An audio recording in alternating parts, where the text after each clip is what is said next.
we were talking about, especially in these days, for the tremendous change that is coming and occurring and in process, there's a lot of suffering. There's a lot of suffering going on, and I I know there's an importance to suffering, and I remember when I was young and read the Bible when I was very young, especially the New Testament, and when Jesus said, "Suffer the little children to come unto me," I thought suffer must mean something else besides suffer. And so I realized it means tolerance in some ways, but it means allowing something to happen even if you're not particularly for it. And it's interesting that we call that suffering because we don't like to allow anything to happen unless we're for it. And at least half of our suffering is completely made up by us, by our resistance to reality and resistance to change and resistance to new discovery and growth. And frankly, growing up, we resist it. We want it to stay like it was, where we're familiar, where we feel like we learned the rules and we want to stay just right there, please. And that's not the nature of maturity or growth or human consciousness and sentience and intelligence and development. It's just not the nature of it. So we do have to have tolerance.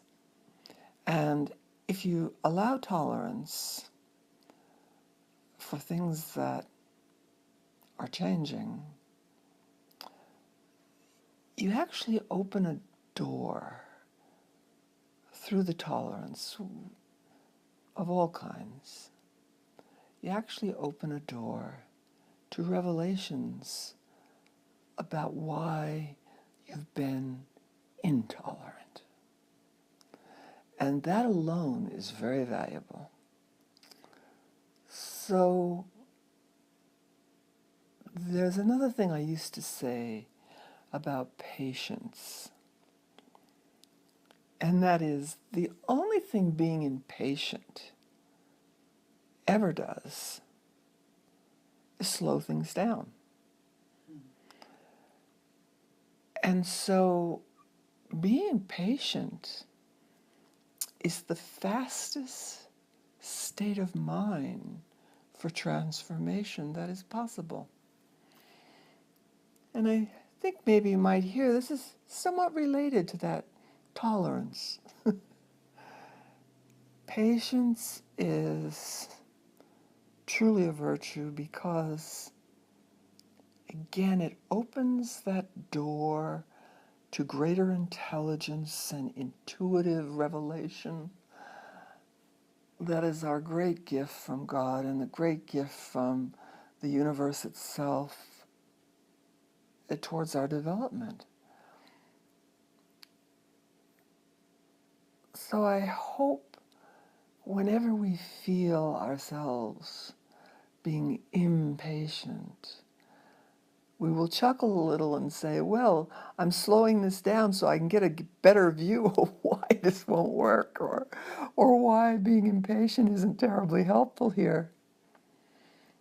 So that's like a little spiritual bell to remember whenever you feel the emotion of impatience. And when you feel intolerance, certainly realize you're missing tremendous amount of information. And it's only fear and a narrowness of mind that is making you intolerant. And you don't need that. You don't need the narrowness of mind. You don't need the fear. And it's very valuable to, at the very least, be tolerant of the nature of the universe and life itself, which is constant change. And constant change for the immature logical mind of human beings is often experienced as a threat, when really it's a wondrous opportunity. to observe, to feel, and to discover something new.